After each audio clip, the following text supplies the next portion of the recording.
it's been a while for everyone out there on Pantheon Radio. My name's Saicred. Thank you all for tuning in.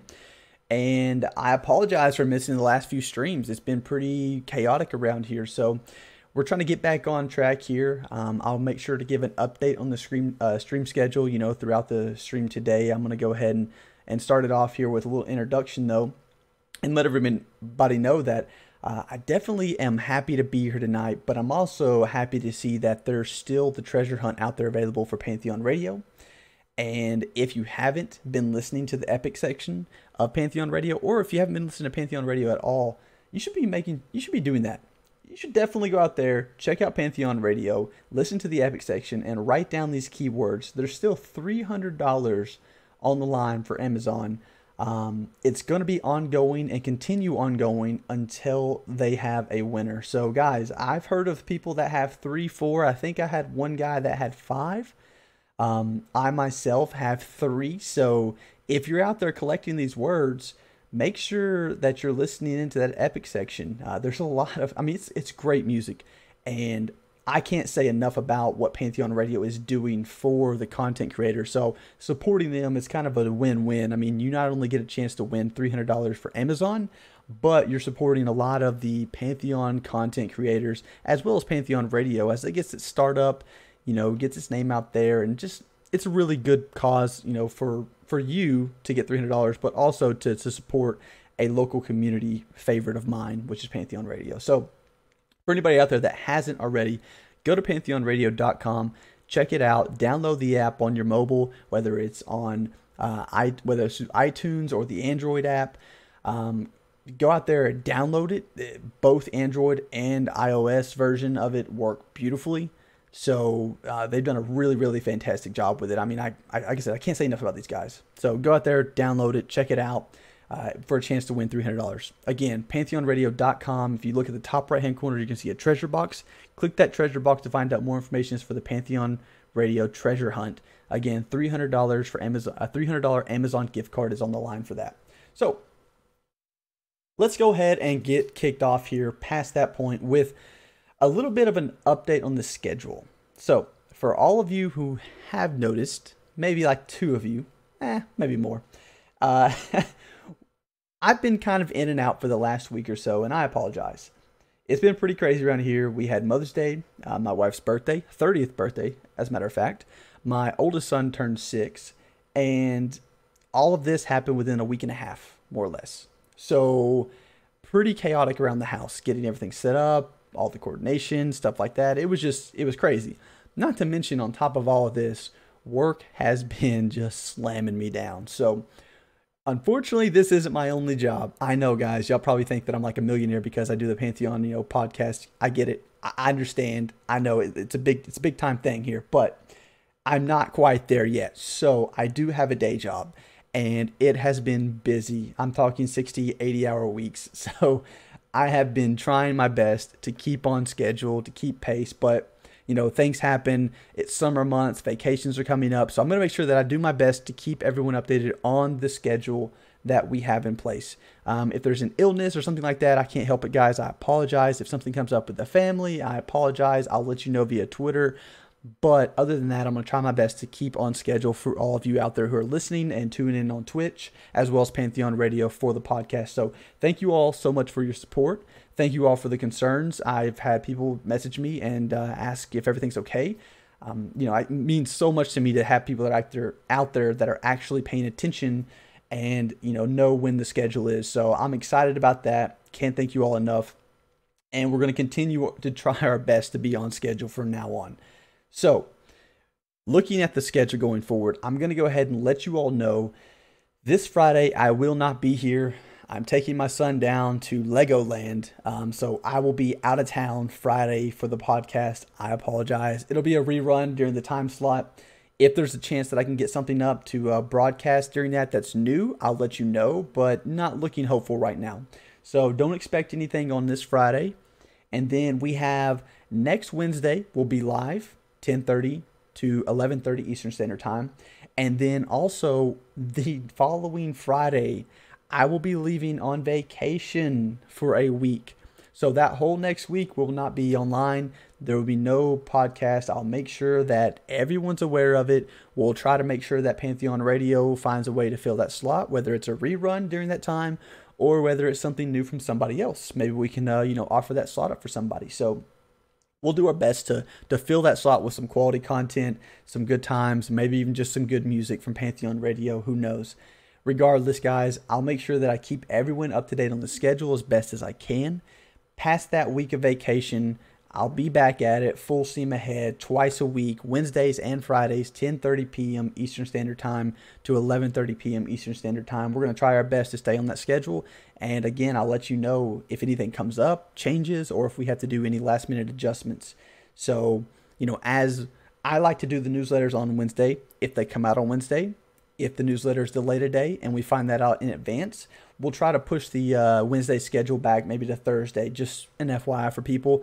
If we don't have anything that's pressing to talk about besides the newsletter, we might move it back a day if possible. If not possible, then we'll go ahead and continue on with the Wednesday podcast regardless. Again, lot of possible flexing or fluxing within the schedule. I'll continue to let you know, but just kind of keep your ear to the ground, guys. Help me out, keep me honest with it, and follow me on Twitter to make sure that I'm keeping you up to date as far as the schedule goes. So you can find me at Saicred TV on Twitter. Again, that's all we have for kind of, I guess you could say, the admin work, the administrative piece of this section. So what are we going to talk about tonight? Well, I'm going to go ahead and I'm going to jump into Discord here. I've got one of my good friends, Dayhawk, who's been with us a few nights now. I know everyone's still asking about Muldoon and such, and I'll let you know, love Maul to death, and I know he is slammed right now as well. It's busy, guys. It's just life happens. But as soon as Maul's available and becomes available, we're going to have him back on the show. I miss him as much as everybody else does, so don't think we forgot about him. Don't think he's gone for good. As of right now, we're still planning on having Maul come back. We're just, we're doing what we can without him, and we're going to continue pushing on with the show. We also have a few others like Dayhawk and other people that have stepped up to really help out and filling the void, so it's not just me up here blabbing my mouth for an hour. And I can't thank, Day and the other guys that have stepped in to really help out from the guild and outside to fill this void. So, again, let me jump over here for Day. Hey, Day, buddy, you there? Yeah, I'm here. All right, cool. So, Day, I was just saying, I don't know if you were able to listen or heard that, but I was just saying, I can't thank you enough for stepping in and helping now, especially when, Muldoon is having to be absent for now, and then, some others who typically come in and out or are not here on a nightly basis, but you've been here, and I can't thank you enough, and others that have showed up as well. So, just wanted to point that out or let you know that. So, thank you. No problem. Thank you for having me. It's been a pleasure. Awesome. Well, so Day, I was just kind of looking, and it was one of those things where I'm trying not to plan these things. I want these things to be more fluid. I want the conversation to be more open. I want there to be possibilities of us kind of going off and doing some different things, during the podcast. I don't like to just nail down a script and stick to it. I mean, that's just not my style. It probably would be better if I did, but it's just not how I like to do things. However, with that being said, I wanted to start the conversation off tonight. Now, I don't know about your opinion exactly on the Skar, but there was a post by Justin on the forums who talked about the Skar having a somewhat redesign, if you will. So I just want to kind of point out a few things. So what he mentions is, and we don't know what this means or what this looks like. We can only get a somewhat, I guess you could say, we can get a very slight visual image in our head of what this might mean. But it's really up to our imagination at this point in time. I'm hoping that in the near future here, we could possibly see this come to light. We could see this, come to maybe in the newsletter. So we've seen the monk come out, and the monk showed off the Darkmer. So that was new, and a lot of people didn't quite catch it at first. And then we also saw the female rogue, the female dwarf who was a rogue in the reveal. I'm hoping to see the reveals for other classes show other races as well. So hopefully, and I don't know what's going to come up in the next reveal, but hopefully we might see it as soon as the next reveal, or as soon as the next newsletter even, which is exciting to me. I don't like to wait. I'm impatient. I don't know about you. So Yeah. Go ahead. So I don't know what your thoughts were on the Skar before, but I personally found the Skar as one of the least appealing races in the game when looking at it. And I know that many others felt the kind of the same way as well. There were a few that definitely liked that kind of outcast, the difference.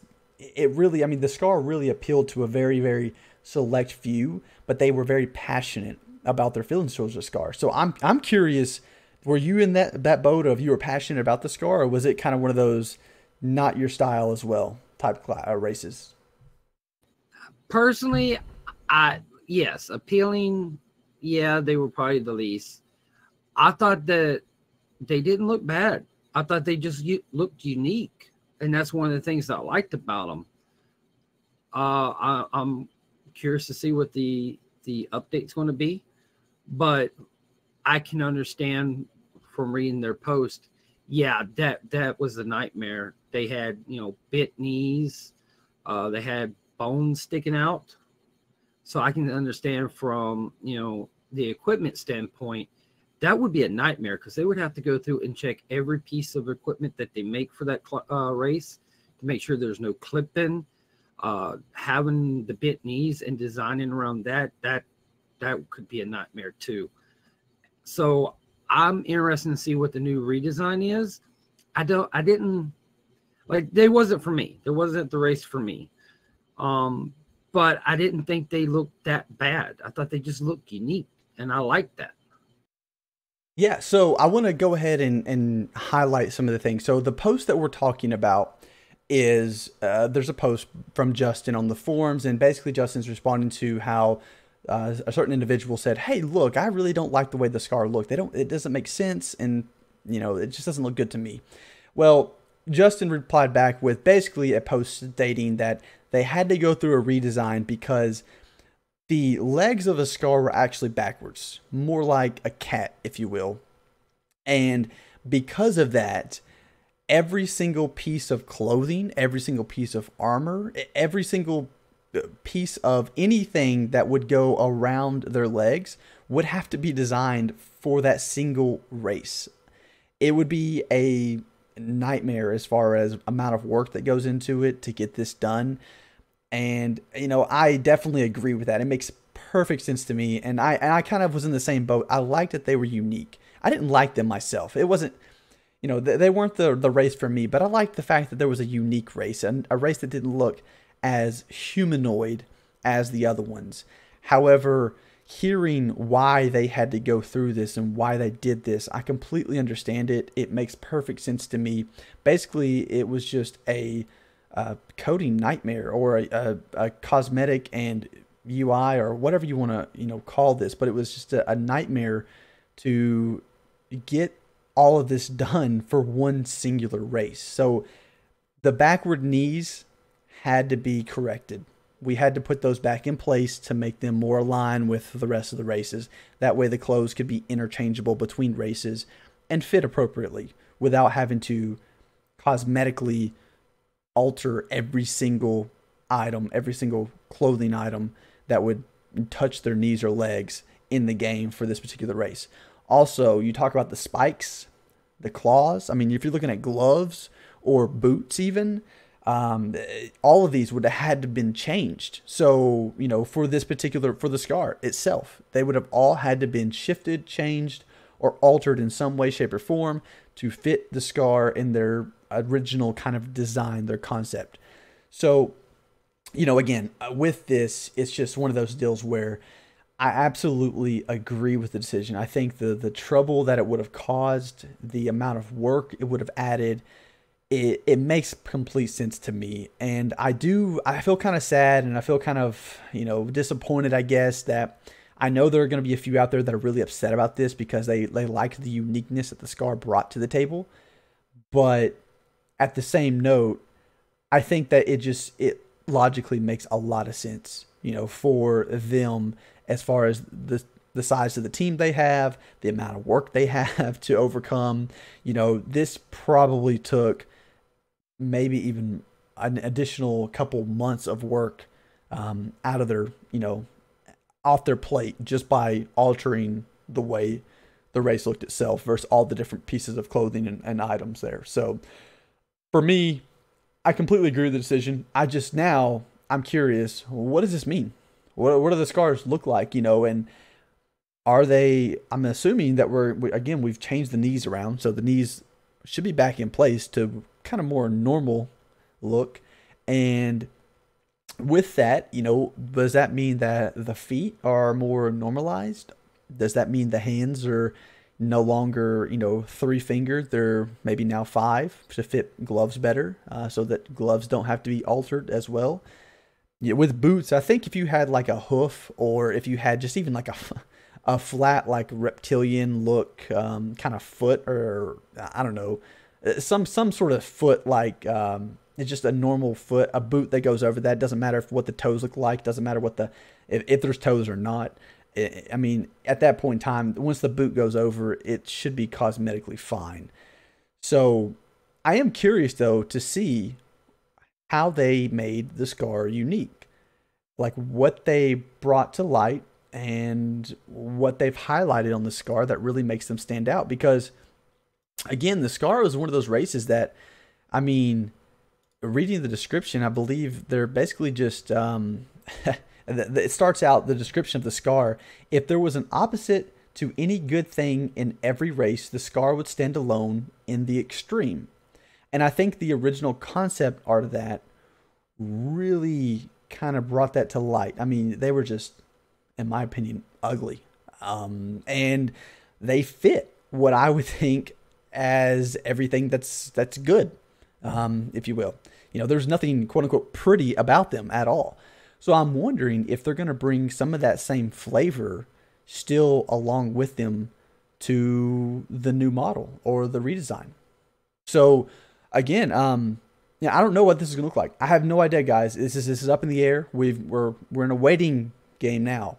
But I do want to point out, the knees have been corrected. They are back to a more normal stance, as I can understand it. The hands, the claws, the spikes have been kind of, I guess you could say, altered to fit better with the cosmetic, effects that your gloves, your boots, and your pants would have. So even your shoulders, I mean, if you look at the Skar design, they actually have spikes coming out of their shoulders themselves. So with all of that being said, I can only assume that it's a pretty major redesign, but I'm really, really curious to see. I mean, are we looking at, I know a lot of people have said, are they reptilians? Are they reptiles of some sort? I have no idea.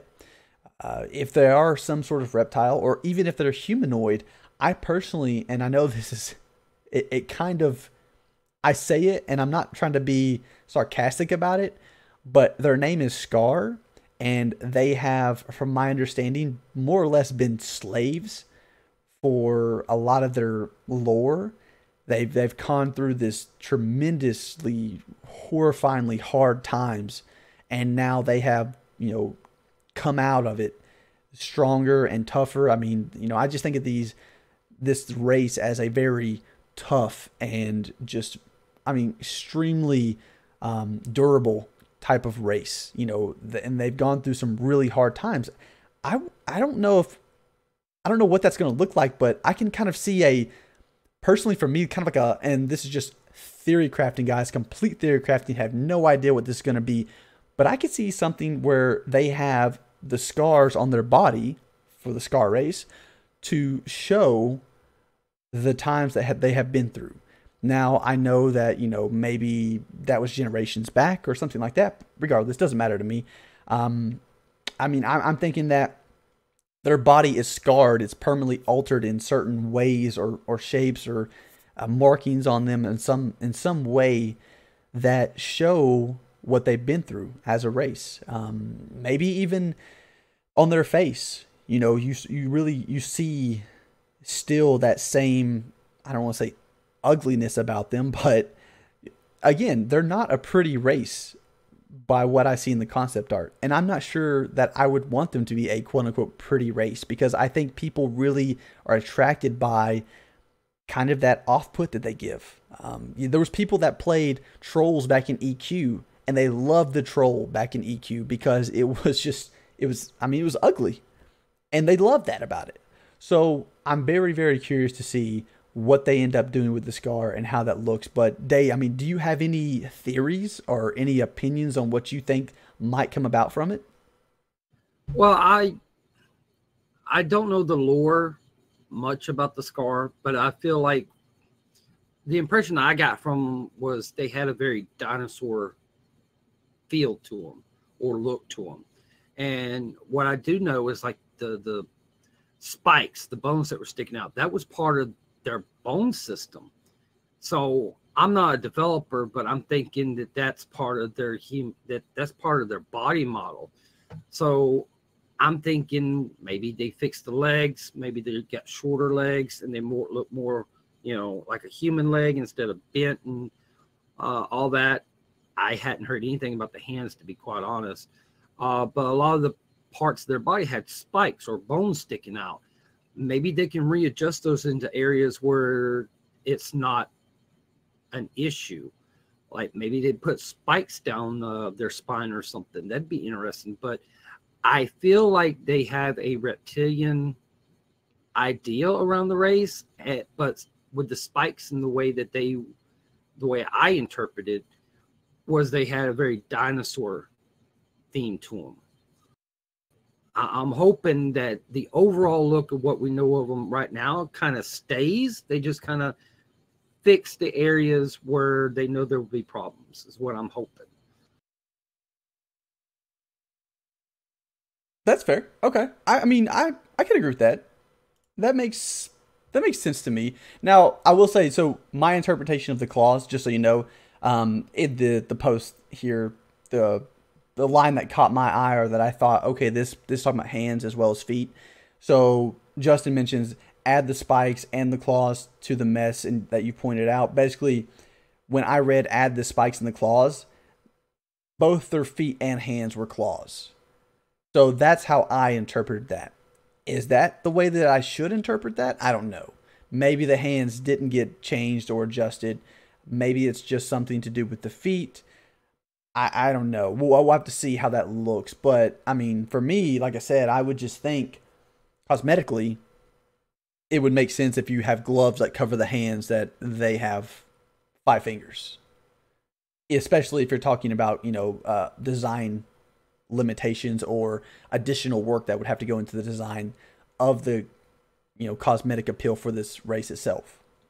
Yeah, I'm thinking in my head, I'm not a developer. I've never done the level of work that they've done, but in my head I'm thinking, yeah, I can see the legs being an issue. I can see the spikes being an issue because you got to deal with clipping and stuff, because armor goes over the body model and it's not actually part of the model. The hands to me seems to be the less issue, because if you got, let's say, plate gloves that you put on a human, they may cover the whole body, but you put those same gloves on a Skar, maybe there's holes in the glove where their claws come out. I mean, to me, that seems like not that big of an issue, whereas the other two areas would be. But I don't know. We'll have to see. Well, like you pointed out, that's very possible, and I absolutely agree. I think it's very possible. It's just the additional work that goes into it. You have to adjust every single cosmetic item that goes in your hand for this particular race. That's kind of the one thing I think that I was reading was really the biggest point of the redesign was basically it was, do we redesign the race itself so that the armor, both present and future, can fit on it as we create it and can fit on every other race just as well? Or do we create it so that we have to manually go in and create 2 alternate types of armor, one for every other race in Pantheon and then one for the Skar? And I think that was the thing that I was reading into the most. And I think Christo here brought up a good point. The Ixar in EQ, they had spikes and they were very rigid. as far as, their look and appeal. And I believe their armor was actually slightly bigger on their character model so that none of that bled through the armor visually. Now, technology, visual, cosmetic appeal and all this, I think it's a little different nowadays. I'm hoping that they could maybe even do a little bit better than that. Find a way to, at least. Who knows? I'm not quite in tune with Unity and how all that works and comes together and how that art what that would entail. But again, I think that might be a simple fix if they want to leave some of that bone structure, some of that rigid look to them, some of those smaller spikes. Maybe the spikes aren't as big, but maybe they're big enough to be noticeable, especially when they don't have any armor or any clothing on top of them. So that bone structure is still in place there. You can still see the rigidness of them. But again, maybe that you're able to do something just simple like that. Expand the armor just slightly enough to where it just kind of sits on top of that. So that's a really neat idea. I didn't think about that. Well, see, I'm thinking in my head with the way I interpret it, that right with the current model, they'll have to check every helmet, they'll have to check every shoulder piece, they'll have to check every chest piece, every legged piece, every boots, every gloves, every bracers, just to make sure that it functions. If they manage to fix all the areas that are an issue, but they leave the hands alone, and that's the only piece that they have to go in there and okay, we can't use the same model that we use on a human, with gloves. We have to open up some holes and stuff. Yeah, that would take a little bit more time, but if you can fix all the other areas, I'm in favor of leaving the gloves where their claws do have openings and they come out, because that would give them a little extra detail in their model and their design. I think that'd be very interesting. But in the current model, in my head, looking at it, they would have to check every piece of gear that they make for that particular race and try to do something different with it. And that would take a lot of time. Hopefully, if they fix the leggings and the feet and the other body parts, maybe if they just leave those gloves alone and just find a workaround, it would allow them to have claws for hands. And that would give them an extra uniqueness to that race. Yeah. And again, I think, so I wanted to bring this up. So anybody that's listening on Pantheon Radio and can't see, so Christoph brought up, maybe their class list wouldn't require as much work if they had a small list of possible classes they could be, possible armor types they could use. The Skar can really, they have a Necro, they have a Monk. They have the Necro, Monk, Dire Lord. And just between those three, you're pretty much covering, from what I've seen, most all different types of armor. And you add the Shaman in there, the Rogue, and the Warrior on top of that. I think between the 6 of those possible classes they can be, pretty much every armor that is in the game could be available to them or usable by them. So it's not something where you can just alter a few pieces here and there and it'd be no big deal. I think you really have to plan for this class or for this race to be able to use anything. Because even if it's not something that's really, has stats or is beneficial for their race, they may just want to cosmetically wear something that looks nice for some reason. And if all of a sudden they put that item on and it looks janky and is all kinds of crazy and messed up, that kind of takes away from the game itself. I don't want to say, in my opinion, I'll just put it this way. If I was playing a game and I was able to go grab a cloth tunic, even if the Skar could only be plate wearing, even if they were only Dire Lord, only Warrior, that was it. Let's say that was the only 2 classes they could be. Even if they were that, and I wanted to go grab a cloth tunic just to wear around town for one day, and I put that on, and it looks all sorts of messed up because it was never adjusted or, changed to fit the look of a Skar race. That to me, and guys, this is coming from somebody who is, probably one of the biggest fans that can be for Pantheon. I would say, wow, that's lazy. That's just me. And if I would say that, then I know critics would eat that alive. It would be screenshotted and posted everywhere. That would be the only thing you saw about the game for, from the time that it was seen till then for the next, few weeks. It would just be stuff like that that you just can't let those little things slide. And so I agree. Like I said, I think from what I know, I think what they've done is they've redesigned this so that it's not that way. So that going into the future, no matter what armor is made for, no matter what class, the Skar will be able to equip this armor potentially, if it's for their if their class has the capability of it and so on. But the Skar race would be able to equip this armor and it would look correct. That's definitely the thing that really comes to light here, is it has to look and feel correct. So I'm excited about this. I personally am looking forward to seeing what comes out from this. And I also, thinking of it like this, I'm really curious and I'm really excited to see what we see in the future from these reveals that are coming out on, from my understanding, a monthly basis. What are we going to see for the different like concept art? Like, is this going to be the only race that has a change? I mean, I think their change, from my understanding, would have been the biggest, but is there any other races that may have been adjusted slightly, that may have had, somewhat of a small shift? Because if you're looking at, for example, and I'm just throwing this out there, guys, if you haven't thought about it already, go out there and look at the concept art, the original concept art on Pantheon MMO. If you go to the races tab and you click on one of the races there, it'll have a picture. And this is like the old school, the very, very first, run through, or even if you just click on the races themselves and look at the concept art for them, let's see the elf here, for example. If you look at the elf image, the lady there, she's got on this long green dress with roses on it. It just, again, you look at her art and then you go and look at the elf reveal art that we had in the newsletter. I believe it was a few months ago. I can't remember the exact month, but we had, and I'll look it up while I'm talking here, but just a few months ago, we had the elves revealed. Let's see here. That was February. So in February, we had a sneak peek at the elves of Terminus. And if you go look at that, and then you scroll down to the bottom of that, you will see new concept art that'll show, maybe in my opinion, a more accurate depiction of what the elf race will look like in the game, or the concept art for the elf now.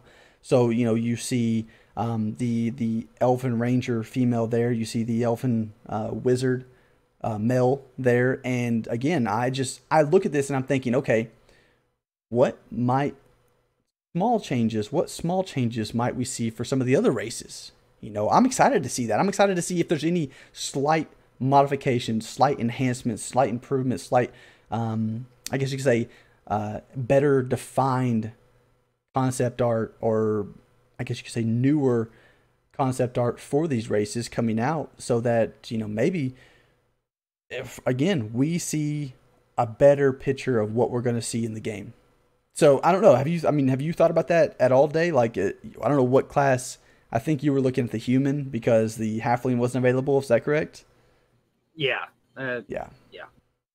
So, me personally, I hope they don't make any changes to the other races. I like how all the races look. The only other thing that I could think of is the dark mirror. If you look it down on their head, they've got those reddish spikes to come out. I don't know if that's just like armor, or if that's actually part of their body design, but I could see that being an issue with certain helmets, that if that's part of their body, they may have to readjust that. But all the other races to me look to be fine the way they are. Yeah, so I took that as armor myself.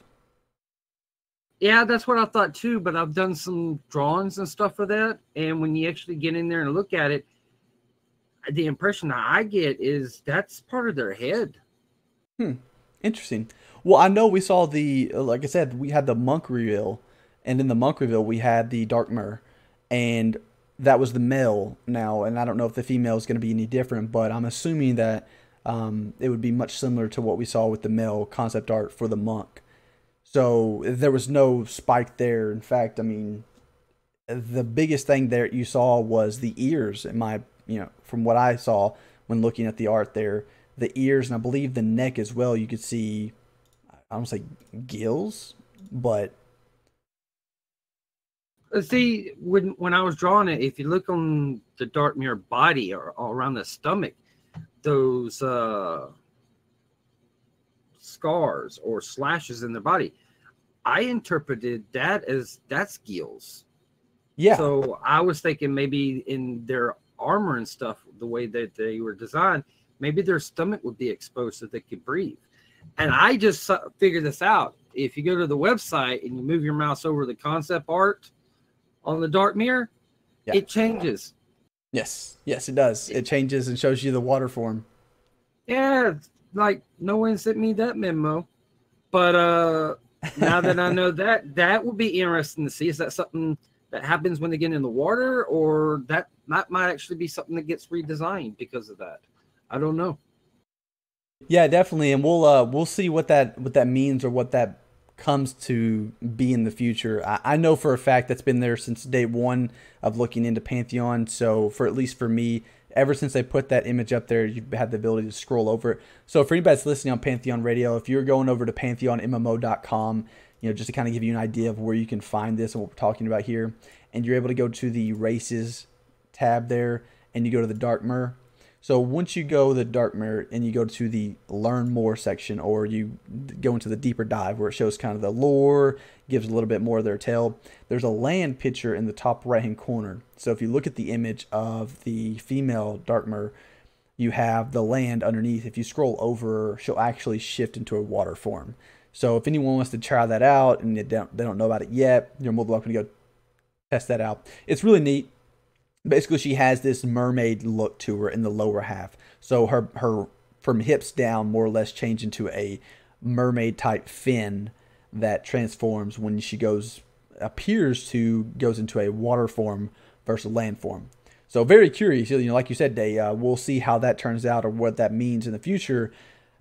I think there's definitely more to look forward to when it comes to finding out about that. So, definitely something we'll keep an eye on. But I will say again, you pointed out really, really something that I wanted to add here. So like you said, you saw the slashes on her body as being these gills of, so to speak, or potentially something like a gill.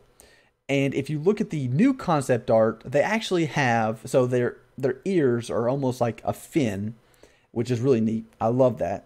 And then they have a kind of a cloth around their neck, chest, and then you can see gills kind of at the baseline of the cloth. So I think, like I said, maybe there's some slight shifts, some very, very subtle shifts in some of the races that I'm very excited to see. I'm very excited to see the concept art because, guys, again, this is not what's going to be in game exactly. I don't think we're going to see that until we see what's in game. But I think these are a more close interpretation of what we might see in the game. So I'm excited to see what the other races could potentially have. We've talked about the Skar here for the last couple minutes, and they have obviously gone through a pretty major overhaul with the design and the look and the feel of them. So I'm excited to see what that means. But also we look at the Darkmere that we saw with the monk reveal, and they, in my opinion, have somewhat of a slight different flavor to them, even than we saw in just the concept art there originally. So I'm excited to see what the female Darkmere looks like. I'm excited to see what the Skar looks like. I'm excited to see what the other races potentially look like in the concept art that we have here that's being presented to us, because I think that from what I can see, there might be some subtle differences. And I'm excited about that because I think that hopefully it's nothing but enhancements, improvements. Everything I've seen so far is just made me want to play each one of the races even more so than before. So, I'm not seeing anything that stood out to me and was like, whoa. Instead, it's always been, wow, I really like that. That looks really good. So I'm excited. I think that's progress in my opinion. I'm looking forward to seeing what we see in the future here. But with that, I had one other thing I wanted to talk about tonight. And this was kind of just a random thought. I think I might have talked about this before, and I don't know why this keeps coming up in my mind. So I'm just going to bring it up and see, maybe you can help me out, Dave. Have we talked about passive abilities with classes versus races? Don't think so. Okay. So unless y'all talked about it before I came on the show and stuff. No, I don't think so. I mean, this would have been probably a more recent discussion. So if I remember correctly, I remember in one of the more recent streams, and I believe it was in BRK. I can't remember if it was Koopa Troopa or last, but it was one of the guys, and they're running through BRK, and if I'm not mistaken, they talked about, will we see any passive abilities on races, and like, humans can't see well at night type stuff. And if I'm not mistaken, I remember Brad, and I'll have to go back and double check myself. I could be making this up, guys. Please fact check me if you can. But I believe I heard Brad mention that there will be passives for the different races. And not only will, they look at some of the standard stuff that's been done in the past, but he's hoping to really, I guess you could say, enhance that, or even see what they can do additionally to that. Like make it more than what it's been in the past. So I'm curious how that works, but on top of that, I was reading through the ability list the other day, again, because I just can't get enough of these abilities from the reveal, just trying to understand them and study them and really get my mind around how each one of these classes will work. And the Veilguard Stride passive for the Ranger increases your movement speed after being outside for a short time. Returning inside will cancel the effect after a short time. Okay, so the big thing here for me is passive ability, because so I'm thinking in my mind here, I'm like, okay, wait. So not only am I going to have to pay attention when I'm creating my, I guess you could say class or my character to the different racial abilities, but I'm going to have to pay attention to, is there anything, I don't know, is there anything that may be able to, I guess, benefit each other, or will there be like anything that kind of coincides with each other as far as passives for not only racial but classes as well? Like, I don't know how many passive abilities we might have on these classes. I just, it's something that came up to me the other day, and I was like, that really, I'm not sure how I feel about it. I'm not sure if too many passives is a good thing or too many passives is a bad thing, and I'm not sure if for a passive ability, if that's something that you have to have on your ability bar for it to remain active or in a passive state, or is it something I can just have in my, I can learn in my spell book and I never have to worry about it again. I don't know. I don't know how that works, and I'm very curious. It's driving me insane to figure this out. But I wanted to ask you the question and just get your kind of a thought on this. So, knowing that you have a very limited ability bar, if you had a ranger and you knew that, or you have a passive ability such as Veilguard Stride, which increases your movement speed, only outside, of course, for a short time. So if you know that you have this passive ability, and you know that you have to have it on your bar for it to be active, do you think that, do you think it's more beneficial or more worthwhile for us to have this ability on our bar to be active when we're outside? Or do you think it's something that, hey, it's a passive ability, as soon as you learn it, whether it's not on your bar or is on your bar, as soon as you learn it, you should be able to utilize this at any given time. As soon as you walk outside, this passive should automatically activate, whether it's on your bar or not, for the Ranger. What's your thought on that? First thoughts. The way I interpret it is that they'll probably pop up in your little book, and it'll just be a passive. Like, once you learn it, it's active. You don't have to put it on your bar. And I wouldn't want it on my bar, to be quite honest.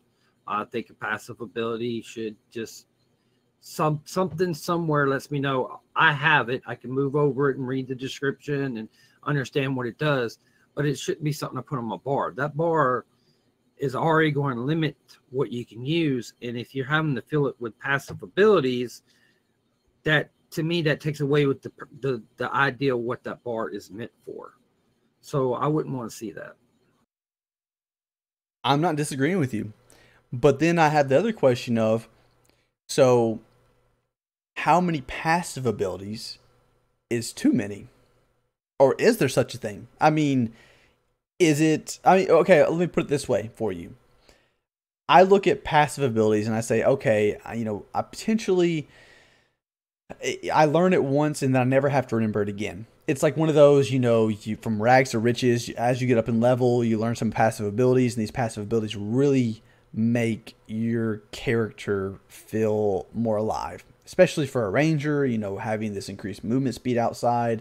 Every time you walk outside, it's probably just going to be one of those night or day type feelings, especially if you don't have anybody that can give you, something of a speed buff at any given time.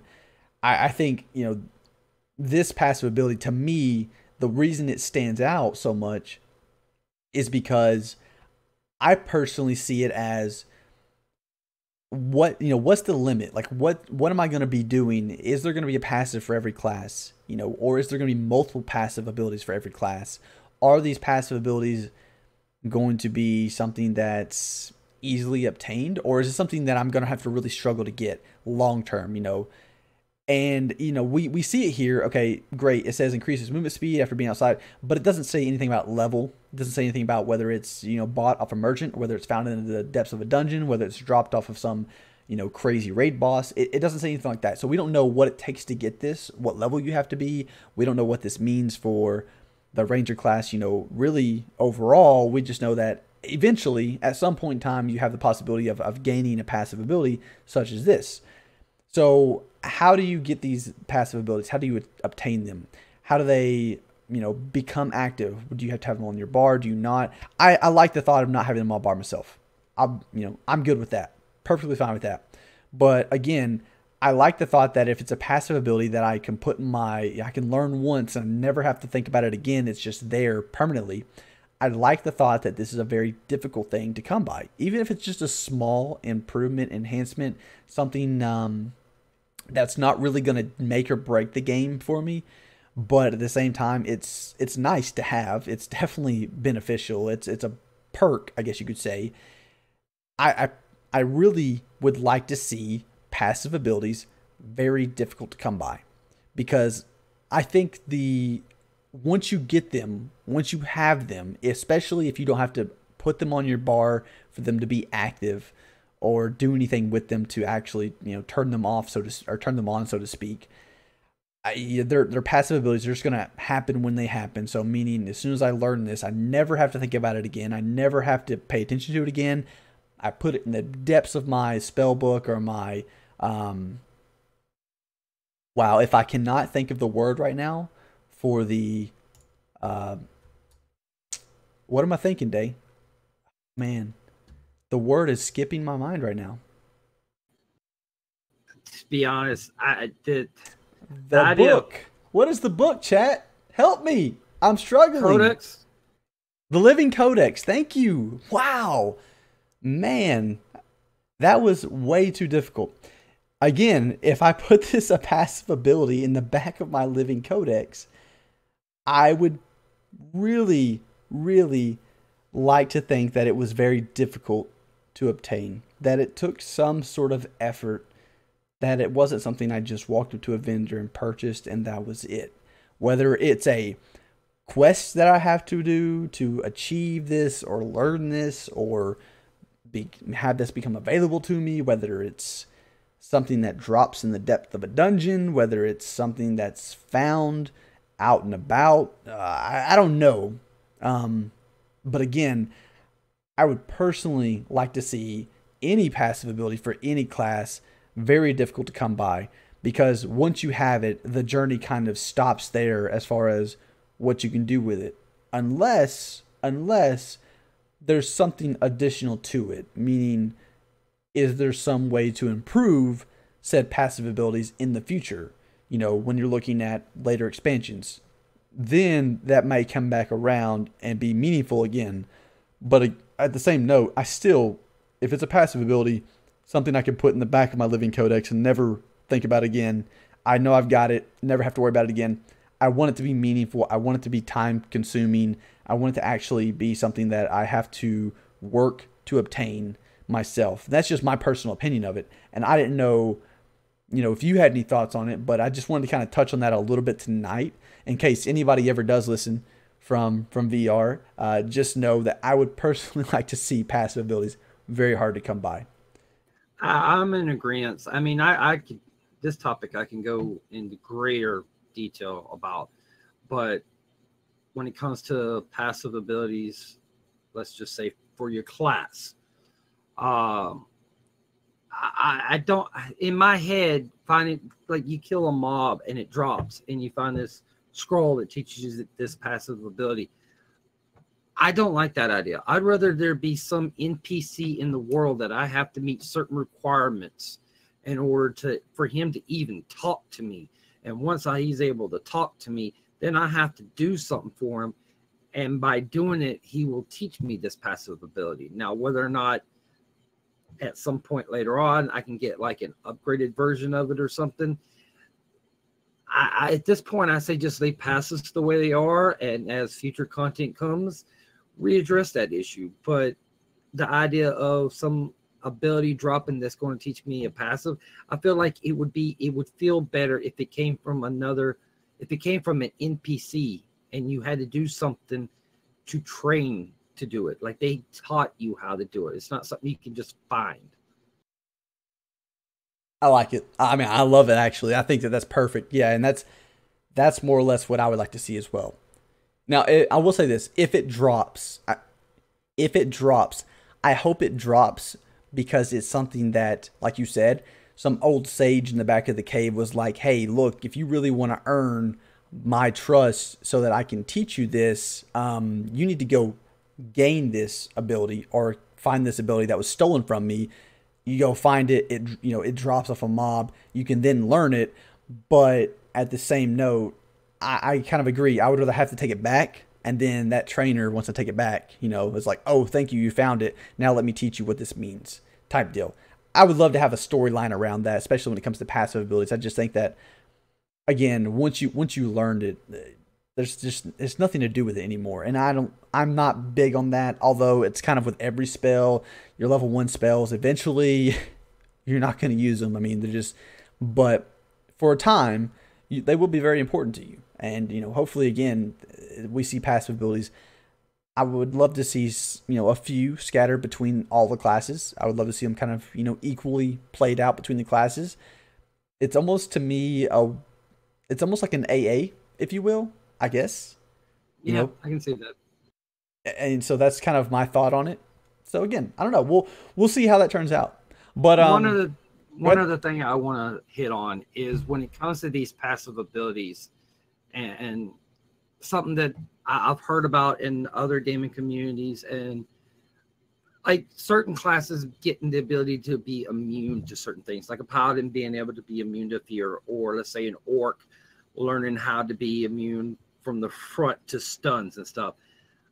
I have to agree with some of the things that I've heard in those communities, that given a race or a monster or a creature the immunity to something is a horrible design standpoint, but rather give them the resistance to it. Like orcs might have a higher resistance to fernal stuns. They're not immune to it, but they have a higher chance to avoid it. Whereas if it was a human, they'd be less likely. Same thing for like paladins. I'm all for paladins being more resistant to, let's say, fear effects, but should never get to the point where they're completely immune to it. It takes away some of the challenges and some of the rewarding feelings that you get when, oh, I'm immune to fear, let me do it.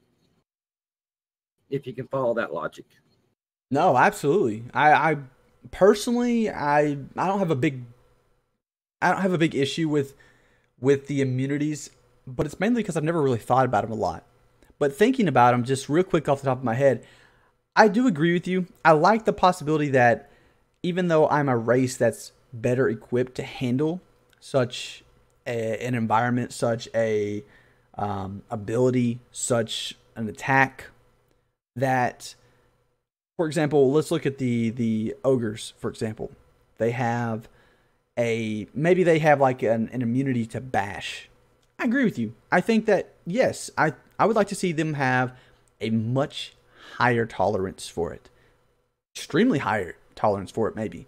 But still, once you get up to that point to where, you're in the midst of, I don't know, Rock Nothamus, like, I don't think even an ogre should be able to be immune to his bash. If he whacks him upside the head with his tail, seems like that would pretty much knock somebody out no matter who they are.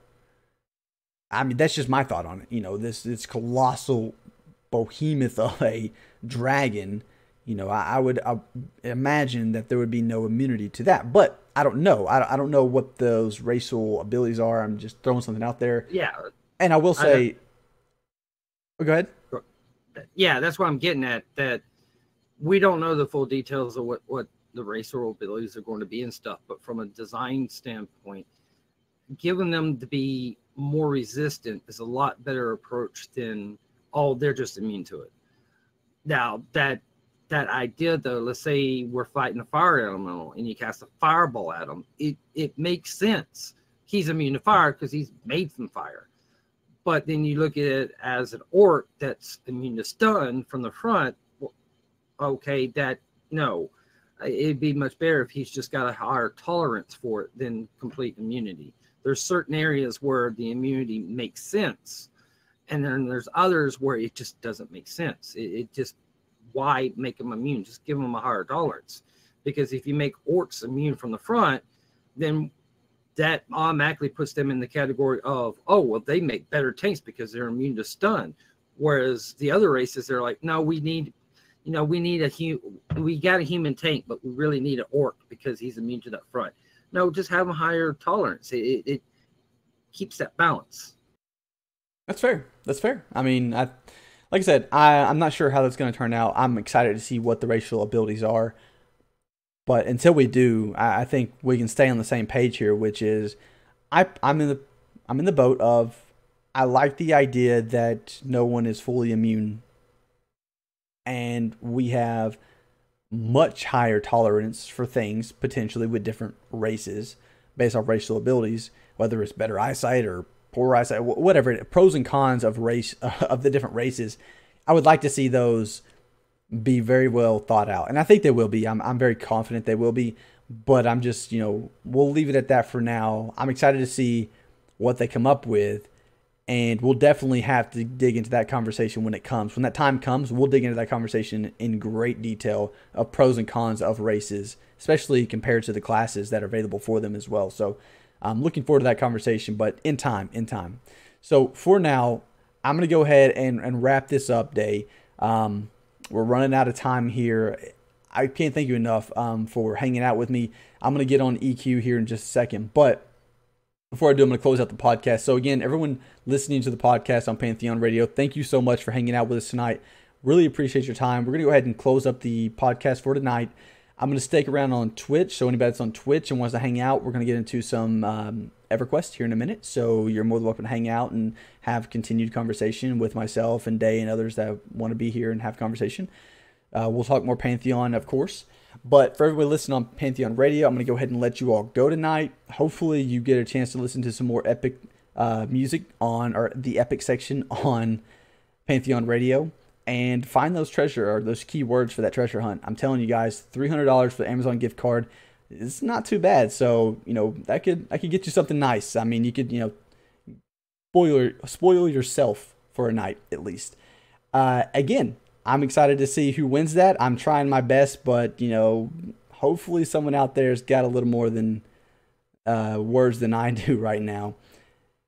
For the time being, that's it for tonight. Thank you all again. I really appreciate it. Anybody on Twitch, hang out. We'll continue conversation in a minute. Pantheon Radio, you all have a good night, and we will see you all next Wednesday. Thanks, everyone.